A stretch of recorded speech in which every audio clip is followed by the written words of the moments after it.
నగర సంకీర్తన భజన మండలి కళాకారుల గోవిందనామ స్మరణలతో తిరుపతి నగరం పులకించింది. శ్రీవారి బ్రహ్మోత్సవాల వేళ ఆధ్యాత్మికత మరింత వెల్లివిరిసింది. శ్రీ వెంకటేశ్వర స్వామి వారు కొలువైన తిరుపతి క్షేత్రంలో అడుగడుగునా భక్తిభావం పెంపొందించాలన్న సంకల్పంతో స్థానిక భజన మండలి కళాకారులు శ్రీవారికి ఎంతో ఇష్టమైన శనివారం రోజున నగర సంకీర్తన చేస్తున్నారు. 100 మందికి పైగా భజన మండలి కళాకారులు ప్రతి శనివారము ఉదయం 5 గంటలకే సంప్రదాయ వస్త్రాలతో నుదుటిపైన గోవింద నామాలతో స్థానిక గోవిందరాజస్వామి వారి ఆలయం వద్దకు చేరుకుంటున్నారు.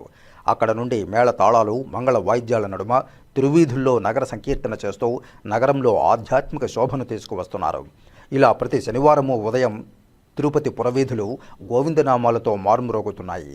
నగర సంకీర్తన అనంతరం గోవిందరాజస్వామి వారి సన్నిధి వీధిలో నగర సంకీర్తన మండలి సభ్యులు మాట్లాడుతూ భక్తి సంకీర్తన ద్వారా దేవుని సన్నిధికి సులభమైన మార్గమని చెప్పారు.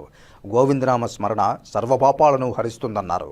ఈ కార్యక్రమంలో నగర సంకీర్తన మండలి సభ్యులు గుండాల గోపీనాథరెడ్డి, వాసుదేవరెడ్డి, రాజశేఖర్ రెడ్డి, మేకల గంగయ్య, నరసింహారెడ్డి, కృష్ణమూర్తిరెడ్డి, కొండే చెంగారెడ్డి, మునినాథరెడ్డి, భాస్కరాచారి, మురళి, తొండమనాటి సుబ్రహ్మణ్యం రెడ్డి, అన్నూరు మునిరత్నమాచారి, మధు, విక్రమ్ స్వామి, బ్రహ్మానందం, పద్మావతి, సిద్ధమ్మ, అరుణమ్మ, జయమ్మ, పార్వతి, మునేంద్రరెడ్డి, కోటి, మునికృష్ణారెడ్డి, మోహన్ రెడ్డి, బాబు, కల్పన, విద్వాన్ కస్పా పద్మనాభన్ తదితరులు పాల్గొన్నారు.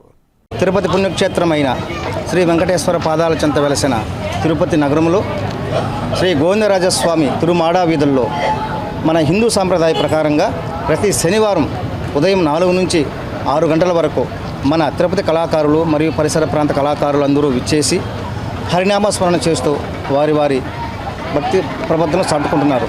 అదేవిధంగా తిరుపతిలోని మరియు పరిసర ప్రాంత ప్రజలందరూ దీనిని గమనించి గుర్తించి ప్రతి శనివారం మన నగర సంకీర్తనకు విచ్చేసి మన ఏడుకొండలవాడి గొప్పకు పాత్రలు కావాలని మరియు ఈ తిరుపతి పుణ్యక్షేత్రాన్ని ఇంకా పవిత్రంగా చేద్దామని అనుకుంటూ అందరూ కలిసి విచ్చేసి ఈ భజనని అఖండ విజయంగా చేయాలని కోరుకుంటున్నాను.